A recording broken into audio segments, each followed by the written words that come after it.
Hey everyone. So today I am going to be going through the Kaigan process with everyone. I'm going to show you how Kaigan works, how to go through the gates, and I will also be showing off my Reida today. So why Reida? Well, dark magic is a pretty niche uh, thing to have. Reida, Maya, Soul, Brig J Plus. Two of those are extremely limited units, and the other two are 4-star units. So being able to raise these 4-star units is pretty helpful. I have already run the numbers on Reida, and I think that she's good enough to Kaigan. Whether you should Kaigan her or not is going to really depend on your resources. If you are short on resources, I do not suggest Kaiganing Reida, but if you have the spare resources and you like Reida, she is perfectly fine to Kaigan.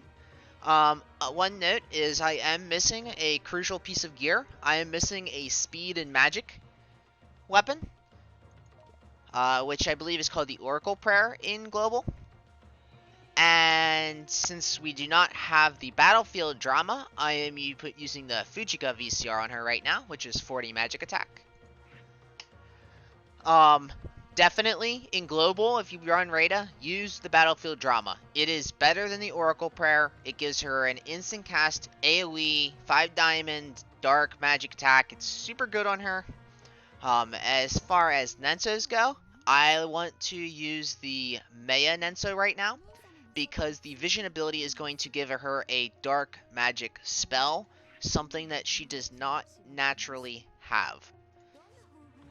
So taking a look at her loadout quick here before we go into the Kaigan, I'm going to be running her as a Shrine Maiden, and I made a couple of, there's a couple of reasons I chose to run her as a Shrine Maiden, and the main reason is she has 4 move, and she can get a lot faster than she can as a Sage.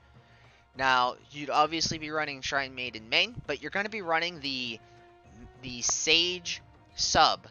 Now, Reida has the Obelisk job enchantment, which is going to move her 5 diamond fire sage cast onto her sub. So she will have a 5 diamond AoE.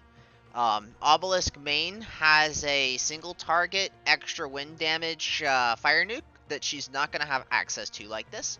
But you can always run her as a sage if you want. Now I'll be running magic counter because I think it's the best reactive she has. Magic up +2. And we will be running the ninja stat up, which is a small decrease to all of your stats in exchange for a large increase to agility. Now, later on, that is going to be what gets buffed from her Kaigan. So, before you can start a Kaigan, a character must be level 85. And there's a reason I don't have her 85 right now. And we can see it in just a moment here. And that's because when a unit is level 85 and they can be Kaiganed, this glows. And that is annoying when I don't want to Kaigan a unit yet. So, in my opinion, I leave all the units that I don't intend to Kaigan right away below 85 so this does not glow. Now, if I go ahead and click on this, this is how you unlock a Kaigan. And 4-star units take a yellow eye, 5-star take a red eye, and 3-star take a blue eye. Yellow eye is actually the easiest one to get. I've never run out. I have run out of blue and red eyes before, though. And it actually looks like I'm low on one of the angels here. But I can go and get more of those if I need it. And rainbow golems with the medium tier angels. And since she's dark, she'll be using the dark goddesses. So let's go ahead and unlock this. One thing is I have to do this in one single take, because if I don't do it in a single take, I can't go back. Kaigan is pretty permanent, you cannot undo it. So as you can see here, this is the pre-Kaigan screen. I haven't unlocked any of the Kaigan yet, I've just gained access to the screen. So I go over here and click this, and I unlock the first gate, which is the Envy Gate. Envy Gate is going to take snake statues, and Reida is going to be using Watatsumi flags. And it's going to cost 80 for the first gate and 100 for the second. So let's go ahead and unlock the first 2 stages of Gate 1. So in this, we have the Watatsumi flags, and 10 snakes this time, and 10 frags.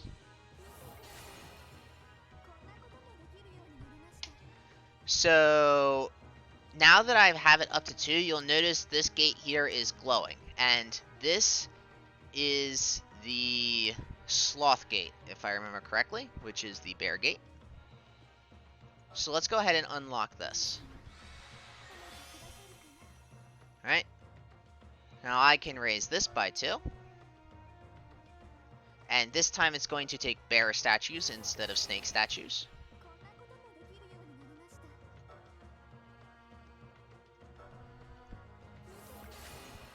And now you'll see the third gate, the Lust gate, is now glowing. And I can now unlock this.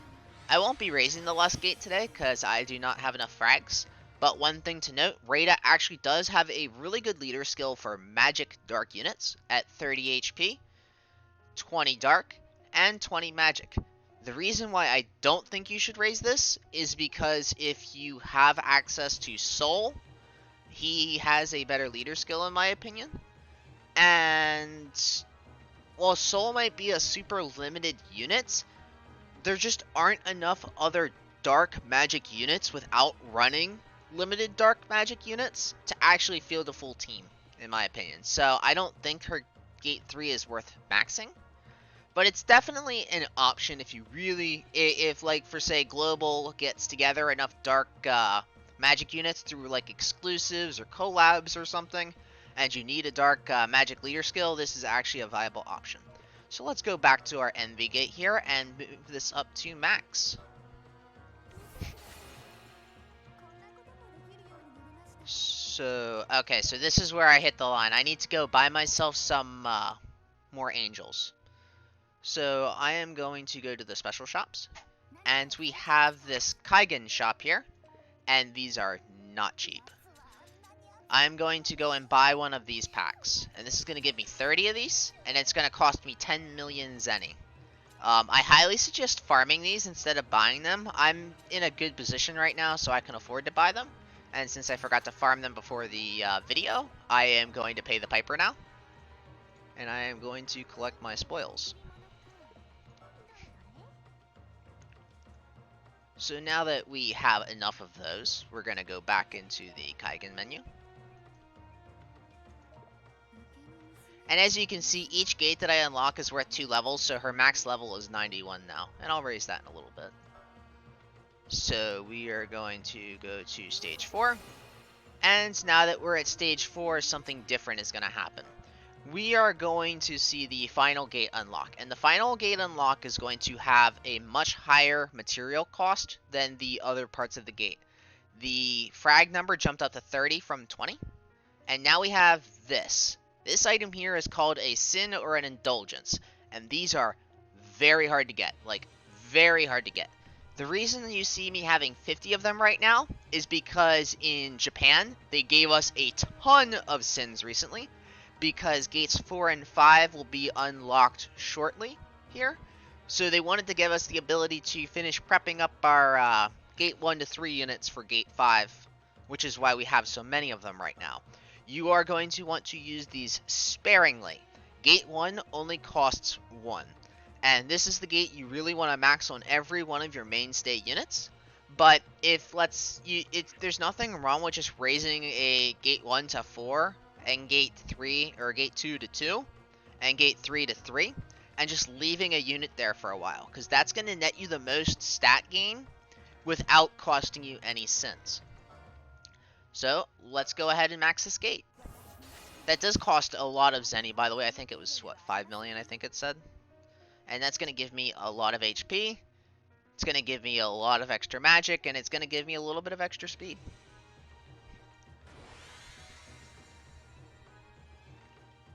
Alright, so let's go on to gate 2. And I do have enough frags to max this gate. I counted. So, let's go ahead and start raising this.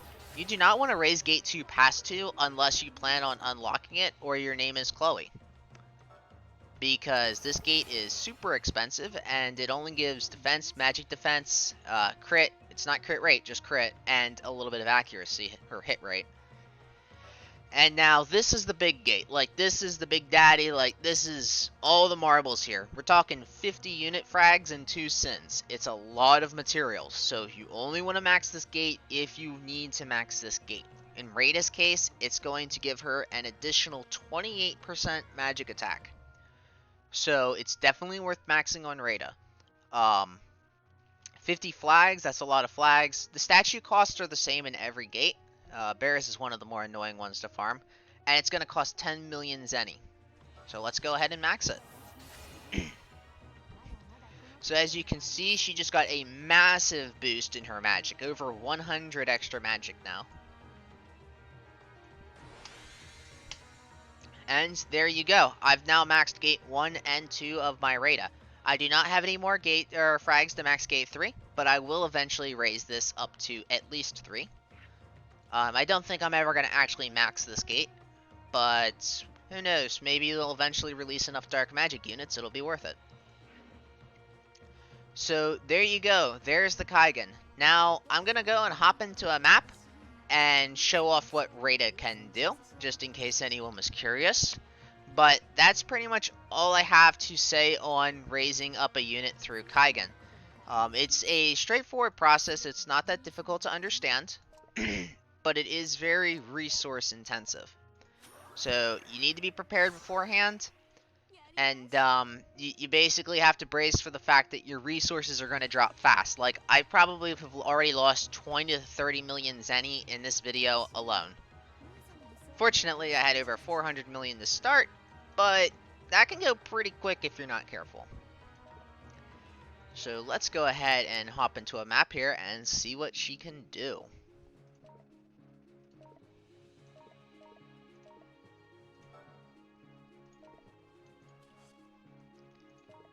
Unfortunately, I don't have Disgaea Rosa, so I don't have any like good dark supports per se. But I guess Reida doesn't need it because she will be supporting herself. And I'm gonna run this without a leader skill to show what she can do without one. Generally, I would probably run Reida in a 50-20 or a 40-20 team where she gets 20 dark. So it's not like her damage is going to be like substantially buffed, but her HP definitely will be. Now, one of Shrine Maiden Reida's biggest weaknesses is she doesn't have many starting jewels. But I don't think that's a huge problem. Because if she's using the Sage sub, her jewel costs are actually going to be pretty low. So, let's take a look at her sub. So as you can see, you've got access to your elemental attacks here. We've got water. And I would always buff Reida before you start attacking, because she's going to need the extra damage. And 3k, that's actually pretty good. And these have a 600 cast speed, so they're going to go off pretty fast. And water, wind, and thunder, these are all going to hit normally and do the same amount of damage to elements they are weak against. Now the fire attack is different. Now we're looking at a 5 diamond AoE, and it's going to do extra damage to wind units. So we're looking at about 5k damage AoE to wind units, which is actually pretty good. And neutrally it's going to be doing about 4k, which is also pretty good, especially considering I don't have a leader skill. Now you also are going to have access to Maya's attack. And we're looking at about 5k to light units. And unfortunately, this is going to be a single cast skill. But I still think this is pretty good. And why am I raising Reida, you might ask? Because it's not like she's doing Zahar level damage or anything. And it's not even like her damage is super stellar. Well, part of the reason I'm raising her is because, like I said before, she is super fast for a dark mage, and I think that overall she performs better than Maya does. Being able to buff herself for 3 turns and getting off 3 casts, while Maya, in order to output really good damage, is going to have to use a charge up ability off of her VCR. I think Reida is going to be a more stable dark mage, and the other reason I did it is there is a floor in Vita, in Neo Vita, actually 101, that requires magic damage. And there will be other maps that require magic damage from dark units.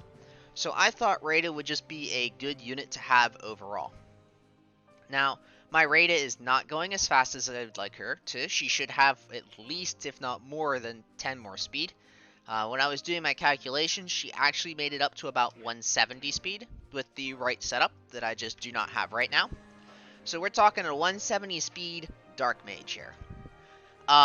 She does have 2 casts of this, which is 125% magic attack.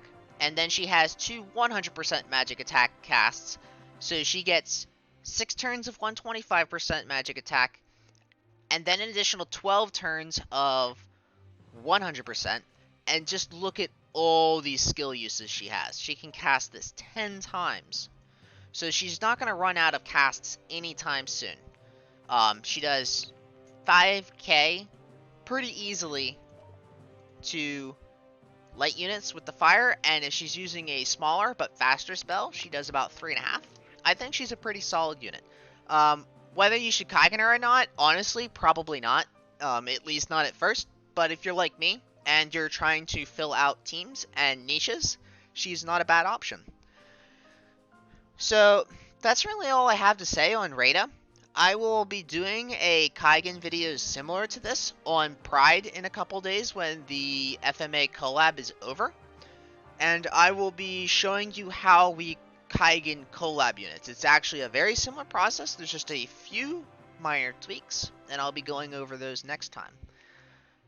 So thanks for watching, everyone. It's always great to have people actually watching my content. It's been pretty enjoyable so far.